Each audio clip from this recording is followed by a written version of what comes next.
Hi everybody, my name is Rashane Robbins. We are at the Butterfly Garden here at Roper Mountain Science Center in Greenville, South Carolina, Zone B if you're wondering. We're going to take a quick little tour of our late winter garden and kind of give you some pollinator garden tips. So over here, this is like a good spot to kind of talk about weeding. So you can choose what you might be weeding at this point, whether you leave some of these blooms here. You might be seeing some dead nettle or some henbit, and these are great for those first nectar sources for bees as they're coming out of hibernation. But other things, you can choose to gently pull them out.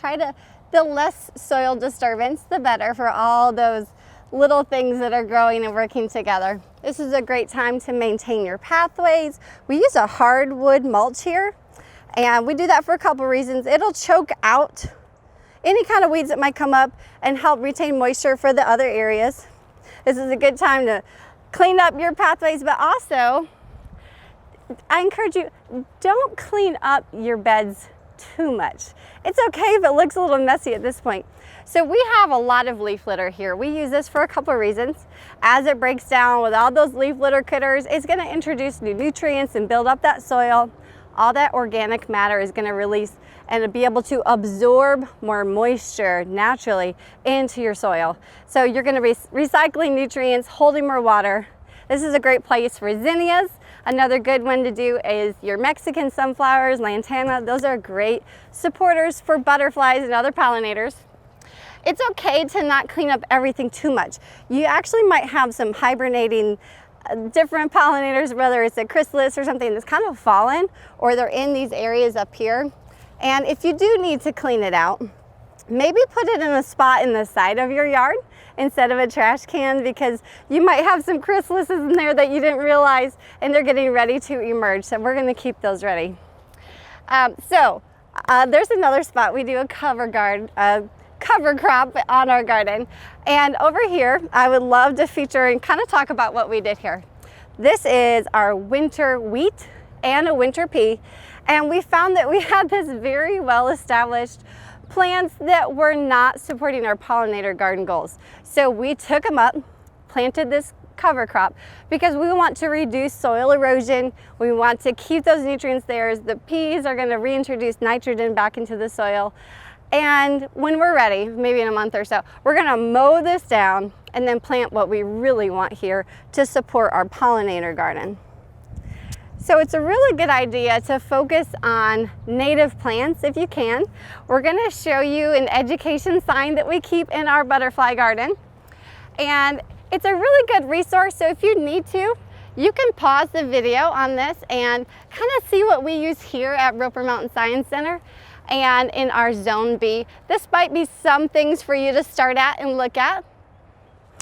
All right. So one thing I like to talk about is trying to keep blooms all year. So it's kind of late winter right now, and we have different host plants coming up. We have some beautiful yarrow coming up right here, but this is fennel. This is a host plant for our swallowtail butterflies, and it comes up beautifully. It's not really the fennel you would eat as a herb, but it's a really great host plant for them. So we do like to feature this, but we're actually going to go look at a couple more of our blooms that are happening in this late winter, and hopefully even more will pop up as spring emerges.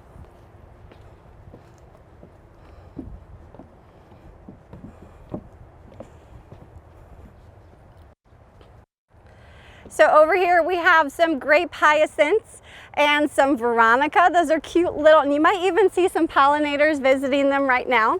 In the back, kind of in the shaded area, we do have some Lenten roses. And speaking of shaded area, when you're choosing your plants, whether it's a variety of annuals or perennials, make sure you look at what kind of lighting you have. You want at least 8 hours of direct sunlight. So know your area, look at the plants. It should say low light or high light or full sun or partial sun, and that'll help you be more successful. All right, so we like to support butterflies here in our butterfly garden. And butterflies need a source where they can puddle. So we actually use these bird feeders and we fill it up with a little bit of sand so that as rain collects in these, they have an area where they can source salt and other minerals. If you find that your puddling sources start to, get some mosquito larvae, feel free to like dump it out occasionally, because really it's just rainfall that's filling up in there, and that's a great source for them to puddle. Also, speaking of supporting our pollinators, if you look around, we choose to have shrubs and trees in the area. That's going to help them survive those storms and have a place for shade so they can survive a variety of conditions. So this is kind of like, it's bare bones right now, but gosh, there is so much work that goes into big pollinator gardens like this one. Lots of hours. So if you're starting small, look at what you can do for the time you have to commit to it, and be okay with progress over perfection.